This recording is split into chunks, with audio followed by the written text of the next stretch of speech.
Kung gayon, wala ring mali sa aming ginawa. Huwag ka munang masyadong magyabang.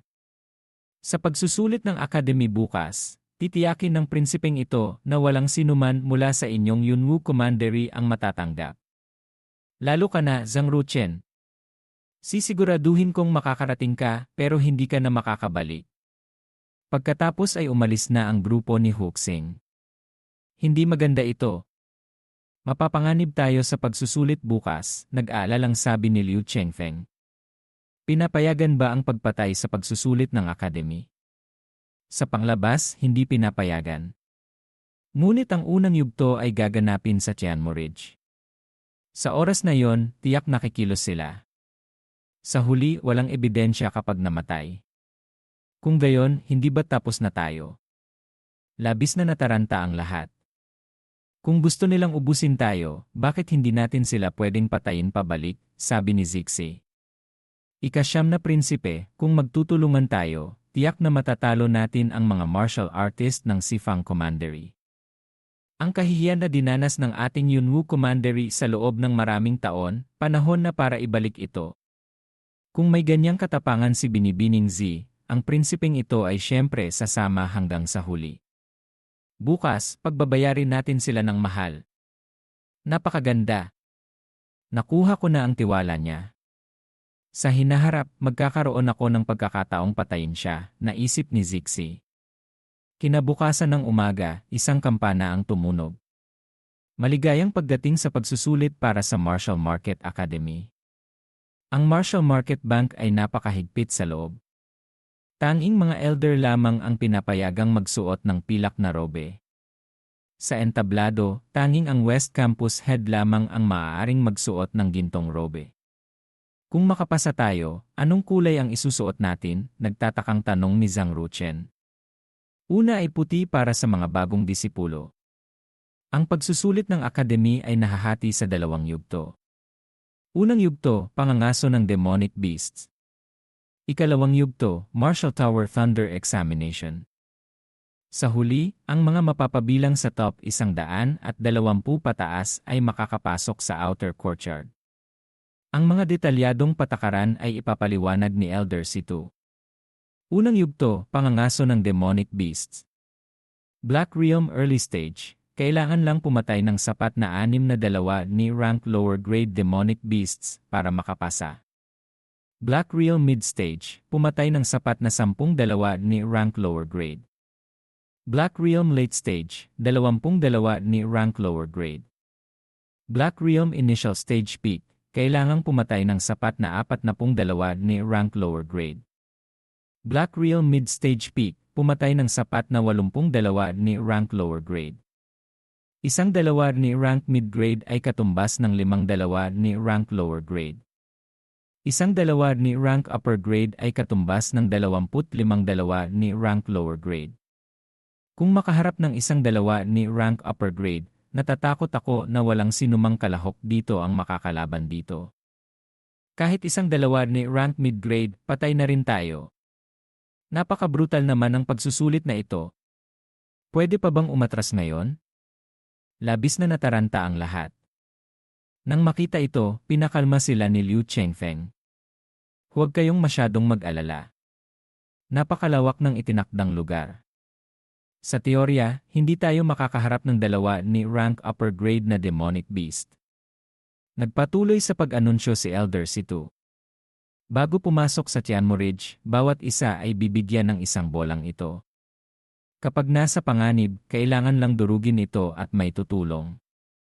Ngunit nangangahulugan din ito ng pagsuko. Ang pagsusulit ay tatagal ng 3 araw. Pagkatapos ng 3 araw, ang mga hindi pa nakakapatay ng sapat na demonic beasts ay matatanggal. Idinedeklara ko, ang pagsusulit ngayong taon ay opisyal nang nagsisimula. Sa wakas, nagsimula na. Kailangan kong magsikap. Sa kabilang banda, si Huxing ay nag-utos din sa grupo ng Sifang Commandery. Makinig kayong lahat. Pagkapasok sa Tianmo Ridge, kapag nakatagpo ng martial artist mula sa Yunwu Commandery, patayin lahat. Basta't makapatay ng isa, bibigyan ko ng isang bote ng 2 ni grade na Nyo medicinal pills. Kung mapatay ninyo ang Zhang Ruchen na yon, bibigyan kayo ng prinsipeng ito ng isang set ng true martial treasure weapon. Pagkatapos opisyal na magsimula ang pagsusulit, sa sandaling ito, ang lahat ay naghiwa-hiwalay na sa iba't ibang direksyon at pumasok sa Tianmo Ridge. Si Zhang Ruchen kasama si Zixi ay magkasamang naglakbay ayon sa naunang plano. Kailangan mong manghuli ng 40 demonic beasts para makapasa sa pagsusulit. Bakit hindi ko nakikitang nagmamadali ka? Nakakapagod pumatay ng ganoon karaming demonic beasts. Pumatay ng mga kalahok mula sa Sifang Commandery at agawin ang mga mata ng hayop mula sa kanila. Hindi ba't mas mabilis iyon? Malamig na sagot ni Zixi. Bigla siyang huminto at pumulot ng isang dahon. Sinuri niya ito. Ang aura ng martial artist ng Sifang Commandery. Isang sandali lang ang nakalipas, dumaan siya rito. Naapakan niya ang dahong ito. Nag-aral ka ba ng tracking techniques? Paano mo nalaman na iyon ang aura ng martial artist ng Sifang? Commandery na naiwan, nagtatakang tanong ni Zhang Ruchen. Kagabi, nagtago ako sa gitna ng mga martial artist ng Sifang Commandery. Tinandaan ko ang aura ng 667 tao sa kanila. Nang marinig ito, labis na humanga si Zhang Ruchen at napabulalas. Narinig ko lang na ang mga inapo ng mga banal na dumaan sa napakahigpit na pagsasanay ang mayroong ganyang katalas na pandinig at pangamoy. Kung hindi, kahit isang martial artist sa Earth Realm ay hindi ito magagawa. Dito, hindi na nagtago si Zixi. Totoo, ang aking ninuno ay isang banal. Sayang lang, pagkatapos niyang mamatay, mabilis na humina ang pamilya. Ngayon, ako na lang ang natitira. Sige na, habulin muna natin ang martial artist na ito ng Sifang Commandery. Sa sandaling ito, ang martial artist na yon ay katatapos lang pumatay ng isang leon. Nakakuha na naman ako ng 2 mata. Kasama ito, nakapatay na ako ng 2 ni rank lower grade.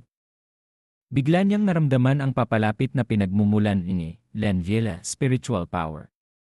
Sino iyan? Lumabas ka. Ah, ikaw pala ang ika-9 na prinsipe ng Yunwu Commandery. Haha! Napakaswerte ko naman ngayon. Kailangan mo bang matuwa ng ganyan kapag nakikita mo ako? Haha! Siyempre kailangang matuwa. Si kamahalang Huoxing ay naglagay ng presyo sa ulo mo. Basta't mapatay kita, makukuha ko na ang gantimpala. Nasa Black Realm late stage ako. Ang pagpatay sa iyo ay kasing dali ng pagbabaliktad ng palad. Kaya pinakawalan niya ang kanyang Lanzied, iwinasiwas ang kanyang saber knife at sumugod. Kaunting talento lang iyan, gusto mo pang kunin ang buhay ko. Nagpakawala ni Lanzied, si Zhang Ruchen, sinira ang kanyang atake. Paano nangyari yon? Nasa Black Realm early stage ka lang. Umaasa lang sa panlabas na tunay na ki, paano mo nasira ang isang buong lakas kong atake? Hindi mo ba alam na siya ang nangunguna sa Hongbong Imperial Ranking ng Yunwu Commandery? Umikot si Zixi sa likuran at nagpakawala ng isang hiwa na tumapos sa kanya. Ang hindi pagkaalam ay isa ring kasalanan. Nang makitang pumatay siya, nagpakita ng hindi pagsang-ayon si Zhang Ruchen. Gusto ko lang sanang sirain ang kanyang mga meridian para hindi na siya makapagbanta sa atin. Bakit kailangan mo pa siyang patayin? Sa murang edad na ito, nakapag-cultivate na siya hanggang sa Black Realm late stage. Patunay na ang puwersa sa likod niya ay hindi pangkaraniwan. Kung hindi siya mamatay, tiyak na maghihiganti siya sa atin sa hinaharap. Sige na, bilisan na nating hatiin ang mga samsam. Ang mga mata ng hayop ay marahil nasa loob ng kahong ito. Prinsipe kamahalan, tiyak na hindi ka naman kapos sa pera, hindi ba? Ang Landiren Spirit Crystals at pera ay sa akin, ang armas ay sayo. Ano sa tingin mo? Siyempre, pwede. Kaya kinuha niya lahat ng pera at Landirenye, ang natira ay para sa binata. Mula sa mga gamit, kinuha ni Zhang Ruchen ang isang kumikinang na si Vejezi storage ring. Medyo nang hinayang ang dalaga. Special treasure. Mali ba ang pinili ko? Ang disenyo sa singsing na ito ay mas bagay sa babae. Kung gusto mo, ibibigay ko sa'yo. Isang napakahalagang bagay, gusto niyang ibigay sa akin. Ang taong ito ay talagang tanga, naisip ni Zixi. Hindi mo ba alam na hindi maaaring basta-basta magbigay ng singsing ang lalaki sa babae? Nang marinig ito, labis na nalito si Zhang Ruchen. Binibigay ko lang sa iyo para paglagyan ng gamit. 16 na taong gulang pa lang ako, anong masamang intensyon ko sa iyo? Kung gayon, ibigay mo rito para makita ko ng mabuti. Kaya isinuot niya ito agad sa kanyang daliri. Ang special treasure na ito ay talagang kamangha-mangha. Nga. Ngunit hindi ko maaaring tanggapin ng walang bayad ang iyong gamit. Bibigyan kita ng 30 danianye. Sinabi kong ibibigay ko sa iyo, kaya syempre hindi ako kukuha ni isang sentimo. Bakit mo ako binibigyan ng ganito kahalagang bagay? Hindi ka ba natatakot na patayin kita at agawin lahat ng iba mo pang kayamanan? Magkasundo tayo, okay na ba yon, ha? Hindi ako naniniwala na ganoon ako kamalas para makatagpo ng taong sinusuklian ng masama ang mabuti. Kaya, mabilis pa sa kidlat, itinutok na ang espada sa leg ng binata. Anong ginagawa mo? Malinaw na malinaw iyan. Siyempre, gusto kong agawin ang yaman mo at patayin ka. Pagpatay at pagnanakaw. Isang napakamakatwirang dahilan iyan, kalmadong sabi ni Zhang Ruchen. Ano? Nagulat ako sa reaksyon ng kamahalan. Nakatutok na ang talim sa leg pero napakakalmado pa rin. Ang pagpatay sa akin ay napakadali.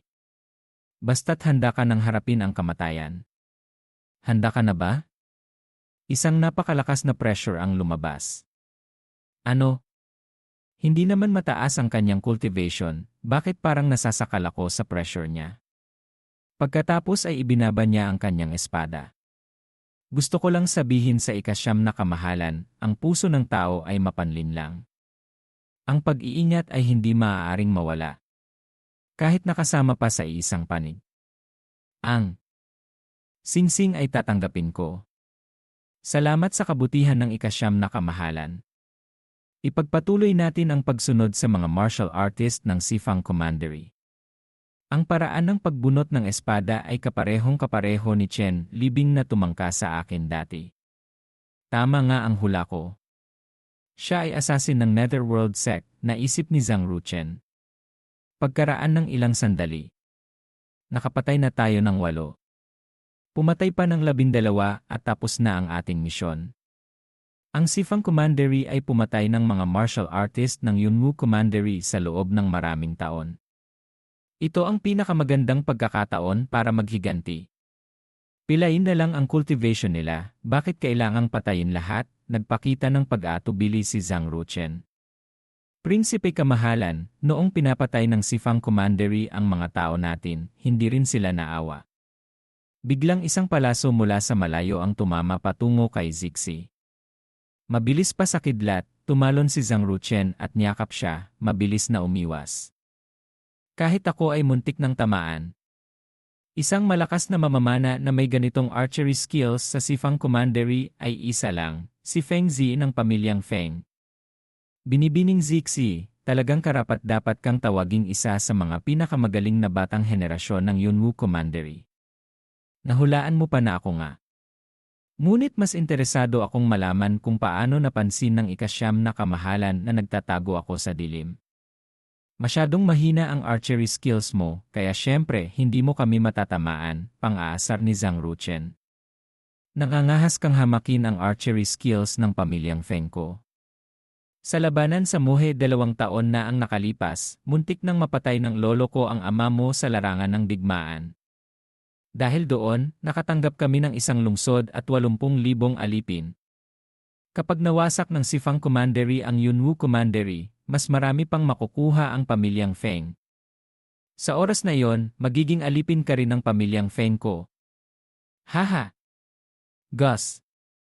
Gusto mo akong galitin para makahanap ng butas at patamaan ako ng palihim, ha? Kalmadong sagot ni Zhang Ruchen. Galitin ka? Ano naman? Mapapatay mo ba ako? Kung gayon, subukan natin. Bumunot ng espada si Zhang Ruchen at sumugod. Ano? Hindi ko na siya makita. Ang bilis! Ngunit ngayon, natuklasan na kita, ikasyam na kamahalan. Nagpakawala si Feng Zi ng 3 palaso ng sabay-sabay patungo kay Zhang Ruchen. Ngunit ang tinamaan niya ay isang anino lamang. Sa sandaling ito, si Zhang Ruchen ay nasa likuran na niya nang hindi niya namamalayan. Nang mapansin niya, tumanggap na siya ng isang hiwa. Nawala ang pana mo, ano pa ang ipapana mo sa akin ngayon? Ngunit si Feng Zi ay napakakumpiyansa pa rin. Nasa target na kita. Isang karayom ang iniluwa niya mula sa kanyang bibig, tumusok diretsyo sa ulo ni Zhang Ruchen. Prinsipe kamahalan. Kung mamatay siya, tiyak na papatayin din ako ni Feng Zi. Labis na nataranta si Zixi at sumugod patungo kay Zhang Ruchen. Haha! Prinsip! Ang henyo ng Yunwu Commandery na namatay sa aking mga kamay. Ang mga elder sa pamilya ay tiyak na iboboto ako bilang kahalili. Ngunit hindi pa siya nakakapagdiwang ng matagal, isang pamilyar na anyo ang muling lumitaw. Lumapit si Zhang Ruchen at binigyan siya ng isang hiwa sa dibdib. Kitang-kita sa mukha ni Feng Zi ang pagkataranta. Ito ay lihim na teknik ng pamilyang Feng. Wala pang martial artist sa ilalim ng aking cultivation ang nakakatakas dito. Impossible. Paano mo naiwasan ang palasong iyon? Narinig mo na ba ang special domain? Kung gayon, hayaan mong sabihin ko sa iyo, hindi naman makakasama. Ito ay isang uri ng mahiwaga at misteryosong kapangyarihan. Kapag malapit nang tumama ang palaso mo sa akin, pinapagana ko ang special domain. Kapag nagbanggaan ang palaso at ang special domain, tutulungan ako nitong ilihis ang direksyon ng palaso. Nagtataglay ka ng space-time imprint. Impossible. Mula pa noon hanggang ngayon, tanging mga banal na monghe lamang ang nagtataglay ng ganitong uri ng imprint. Tutal, mamamatay ka na rin naman. Hindi naman masama kung sasabihin ko sa'yo. Mula pa noon hanggang ngayon, 3 tao lamang ang nagtaglay ng space-time divine martial imprint at isa ako sa kanila. Ang batang ito ay talagang tanga. Isang napakahalagang sikreto pero ganun kadaling sabihin, naisip ni Feng Zi. Ikakalat ko ang balitang ito. Kung gayon, ang Yunwu Commandery ay magiging target ng pag-atake ng iba't ibang puwersa. Sa oras na iyon, gagantimpalaan ako at ang aking pamilya ng Sifang Commandery. Haha! Nagpakawala siya ng usok at tumakas. Prinsipe kamahalan. Malubha ang sugat niya, tiyak na hindi siya makakatakbo ng mabilis. Maghiwalay tayo para habulin siya. Hindi na kailangang mag-abala pa, kalmadong sagot ni Zhang Ruchen. Kaya binuksan ng binata ang kanyang mata ng espiritu, niliwanagan ang buong mapa. Nakita ko na. Tanggapin mo ang isang espada kong ito. Mabilis na sumugod si Zhang Ruchen. Pagkaraan ng ilang sandali, isang malakas na pagsabog ang yumanig sa kagubatan. Si Feng Zi ay patay na. Akala ko hindi ka pumapatay ng tao. Hindi ko siya pinatay, siya ang papatay sa akin. Siya mismo ang humanap ng kamatayan, ano pa ang magagawa ko? Biglang nagpakita ng pag-aalala si Zixi. Malaki ang inaasahan ng pamilyang Feng sa kanya. Namatay siya sa pagsusulit, tiyak na magagalit ng husto ang pamilyang Feng. Ang kanyang nakatatandang kapatid ay nagkukultivate din dito. Natatakot akong hahanapin kanya para guluhin. Kung gusto niyang pumunta, hayaan mo siyang pumunta. Ang mga mata ko ng hayop ay nakakolekta na ng sapat. Kailangan mo pang magsikap. CJ. Hindi ko pa napapatay lahat ng mga taga-Sifang Commandery, naisip niya. Maraming martial artist na unang beses pumatay, nagkakaroon ng salungatan sa isip. Ngunit hindi ko inaasahan, ang mentalidad ng ikasyam na prinsipeng ito ay napakatibay. Bukod pa riyan, siya ay isang taong matuwid at mapagbigay.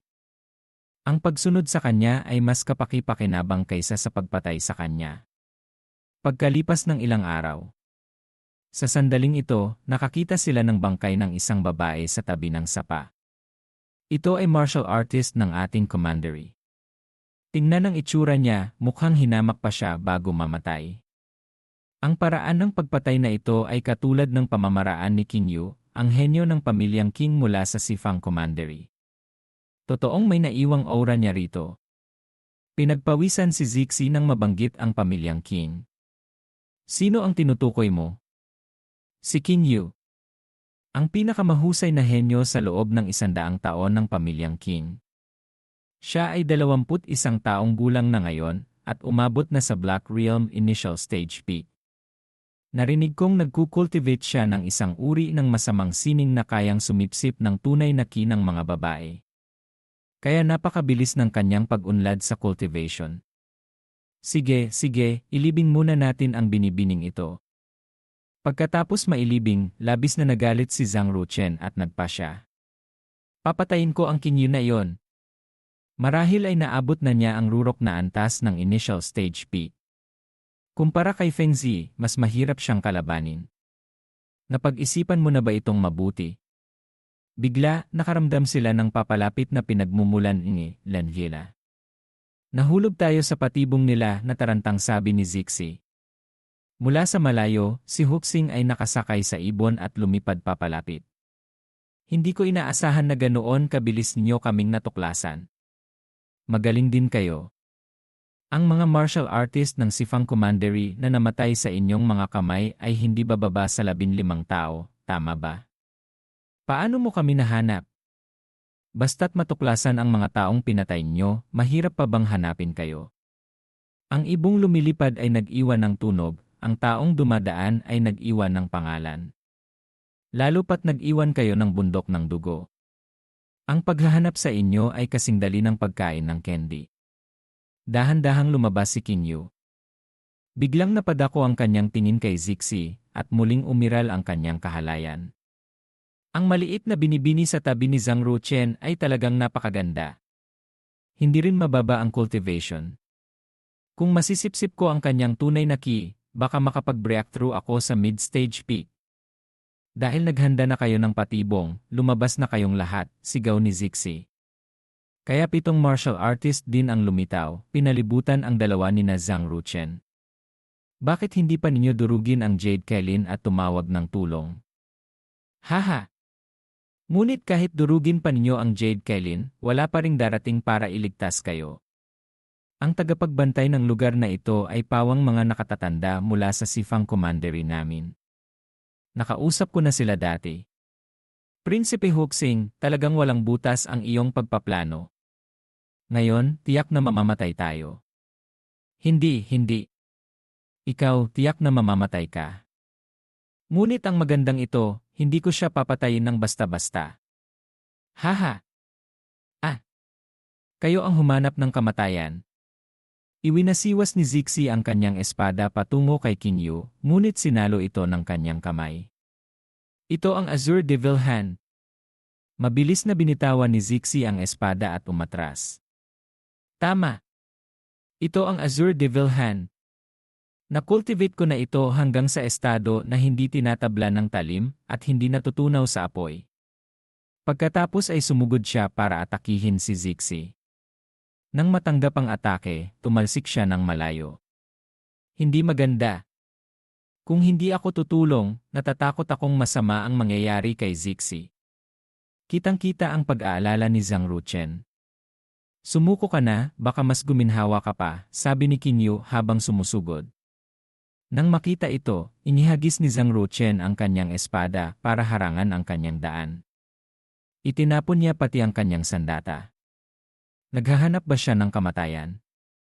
2 iba pa ang sumugod para saksakin siya. Akala ninyo ba espada lang ang alam kong gamitin? Ang aking palm technique ay mas malakas pa. Gumanti si Zhang Ruchen ng suntok. Isang malakas na pagsabog ang umalingaw-ngaw, ang 2 iyon ay bagsak sa lupa. Nang makitang naglalaro lang si Qin Yu at ayaw pang tapusin, galit na. Sumigaw si Huxing. Qin Yu, anong ginagawa mo riyan? Bilisan mong tapusin ang babaeng iyan at patayin mo si Zhang Ruchen. Isang napakagandang laruan, paano ko naman ito mamadaliin? Hayaan mo muna akong maglaro ng kaunti. Kapag napatay mo siya, bibigyan kita ng 30 magagandang babaeng martial artist sa Black Realm. Bakit hindi mo sinabi agad, Prinsipe Kamahalan? Basta't sapat ang bayad, maaari pa rin akong pumayag ng bahagya. Sa pagkakataong ito, hindi ka na makakatakas. Ang napakagandang binti na ito, pero may ganyang kalakas na puwersa. Gusto ko ito. Ginamit ko na ang buong lakas ko, pero hindi man lang siya umiwas. Masyado mo akong minamaliit. Kaya tumanggap siya ng isang sipa sa mukha. Sinamantala ang pagkakataong iyon, dinampot ni Zixi ang kanyang espada, inactivate ang inscription, at ginamit ang isang skill na Raging Wind Flying Snow, inatake si Kinyu. Nagbanggaan ang dalawa, isang malakas na pagsabog ang yumanig sa langit. Ngunit bigla niyang napagtanto, ang Azure Devil Hand na ito ay talagang napakalakas. Gamit lang ang kamay ay madali niyang nasira ang aking Raging Wind Flying Snow. Huwag ka nang pumalad. Ngayon, tanggapin mo ang isang atake ng aking Azure Devil Hand. Sumugod si Kinyu, sunod-sunod na kumakalmot. Kung magpapatuloy ito, mahihirapan akong makatakas. Baka madamay ko pa ang ikasyam na kamahalan. Kahit na kailangan ko siyang patayin, kailangan ko ring aminin, siya ay isang taong may prinsipyo at mapagbigay. Kaya sumugod siya, ginamit ang lahat ng natitirang lakas, nagpakawala ng isang killer move patungo kay Kinyu. Nang matanggap ang atake, nasugatan din si Kinyu, ngunit kumpara sa kanya, mas malakas pa rin ito. Haha! Paano kita paglalaruan ngayon? Sa sandaling malapit na ang panganib, sumugod si Zhang Ruchen, ginamit ang Heavenly Heart Illumination Finger at hiniwa siya ng isang beses. Haha! Nasugatan mo pa ako. Ang ikasyam na prinsipe ay talagang malakas. Kung gayon, mas may katuturan ang pagpatay sa iyo. Sa isang iglap, gumaling ang kanyang sugat. Pagkatapos ay ginamit niya ang Azure Devil Ghost Sirjai at sumugod kay Zhang Ruchen. Mabilis na ginamit ni Zhang Ruchen ang Heavenly Heart Sword Center para sumalad. Sa isang iglap, nasira ang kanyang depensa, ngunit ang nahuli niya ay si Zixi pala. Kinyu, maghanda ka ng bumaba sa impyerno at humingi ng tawad sa mga inosenteng babae. Sumugod si Zhang Ruchen mula sa likuran, ngunit mabilis ding ginamit ni Kinyu ang kanyang mga kuko para saluhin ito. Napakalakas ng taong ito. Kahit na bawat atake ko ay may depensa, kung magpapatuloy ito, kahit makayanan ko pa, ang espada ko naman ang masisira. Sa isang kalmot na ito, tingnan natin kung paano ka makakaiwas. Galit na sumugod si Kinyu sa napakabilis na tulin. Ngunit si Zhang Ruchen ay marahang tumalon lang at nakaiwas. Nang masaksihan ang malamahikang galaw na ito ni Zhang Ruchen, hindi maiwasang magtaka ni Kinyu. Nakikita niya ang mga galaw ko. Binuksan niya ba ang kanyang mata ng espiritu? Talagang imposible. Ang sifang commandery namin ay maraming batang henyo, ngunit wala ni isa ang may kakayahang magbukas ng mata ng espiritu. Siya ay isa lamang hindi pinapaborang prinsipe ng isang maliit na bansa sa hangganan, ang tsansang mabuksan niya ang mata ng espiritu ay napakaliit, halos imposible. Prinsipe Kamahalan, ayos ka lang ba? Nag-aalalang tanong ni Zixi. Ayos lang, kaya ko pa siyang labanan. Ikaw, makakayanan mo pa ba? Ayos lang ako. Magtulungan tayong umatake. Pipigilan ko si Kinyu, ikaw ang pumatay sa natitirang 5. Ngunit kaya ko lang siyang labanan ng 10 atake. Kailangan mong bilisan ang pagpatay sa mga iyon. Magtulungan tayong labanan siya, doon lang tayo magkakaroon ng pagkakataong mabuhay. Malubha ang sugat mo, hayaan mong ako ang pumigil kay Kinyu, ikaw ang pumatay sa 5 iyon. Hindi pwede. Hindi ako papatayin ni Kinyu. Kaya ko siyang labanan ng 10 atake. Hindi rin yan tiyak. Mabilis na sumugod si Zhang Ruchen patungo kay Kinyu. Kung gayon, sige. Ayoko ring mamatay kasama mo rito. Ang tigas ng ulo mong ito, hindi ka mukhang prinsipe. Pero dahil dyan, lalo kitang hinahangaan. Lumapit siya sa 5 natitira. Munting binibini, balak mo bang labanan kaming 5 mag-isa? Talagang may kakayahan ka. Kayong 5. Sa mata ko ay 5 bangkay lamang. Malapit ka nang mamatay, ang lakas pa ng loob mong magsalita. Hindi ka takatakang nagustuhan ka ni Kinyu. Sumama ka na kay Ginoong King tulad namin, ano bang masama doon? Hindi lang masaya, makakakuha ka pa ng maraming yaman para sa cultivation. Mga walang hiya.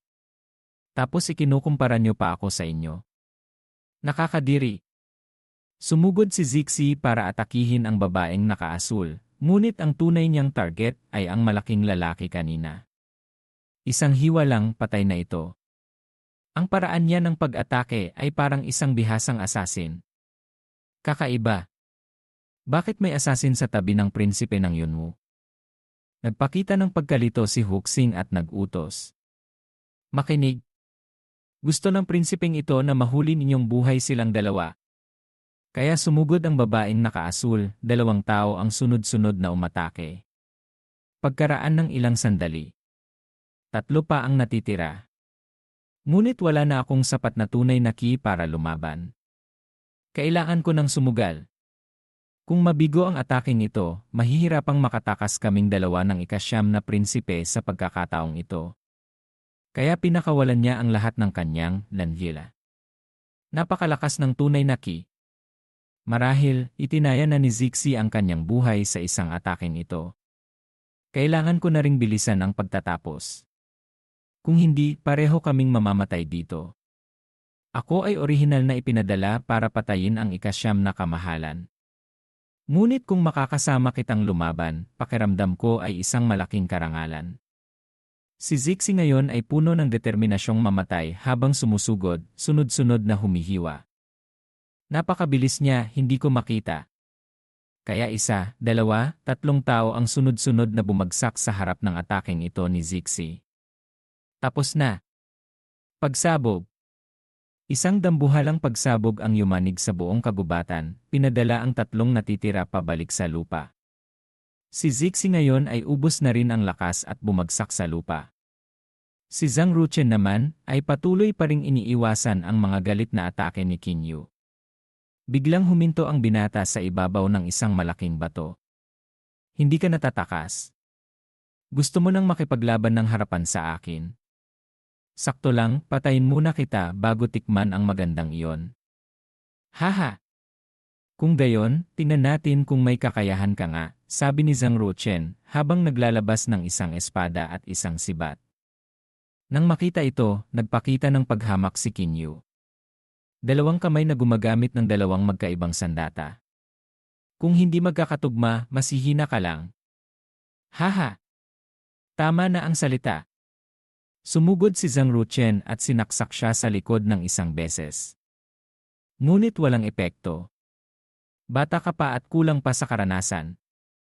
Iwinasiwas ni Kinyu ang kanyang mga kuko para gumanti.